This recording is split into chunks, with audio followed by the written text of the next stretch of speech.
میرے بھائیوں باوضو ہو کر، قبلہ رخ ہو کر، 4 لفظوں میں سے کوئی لفظ ضرور استعمال کرو۔ وَإِلَٰهُكُمْ إِلَٰهٌ وَاحِدٌ لَا إِلَٰهَ إِلَّا هُوَ الرَّحْمَٰنُ الرَّحِيمُ، یہ اسم اعظم ہے۔ دوسرا لفظ الف لام میم اللہ لا الہ الا هو الحی القیوم۔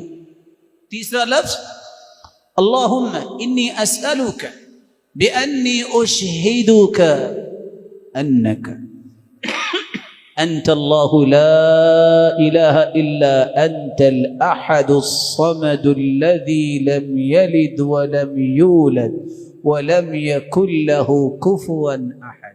چوتھا لفظ اللهم لا إله إلا أنت المنان بديع السماوات والأرض ذا الجلال والإكرام۔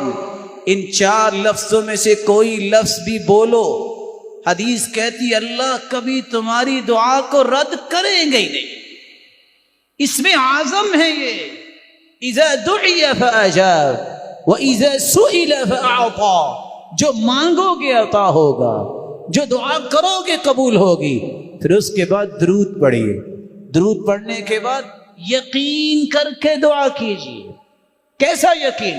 ادعوا اللہ وانتم موقنون بالاجابہ، یقین ہوگا، یہ ناممکن میرے نزدیک ہے۔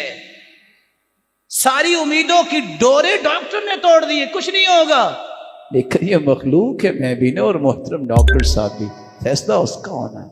اللہ میں یہ چاہیے، فَلْيُعْزِمِ الْمَسْأَلَةَ، چمٹ کے دعا کیجئے، یقین کے ساتھ کہ وہ ضرور سنے گا۔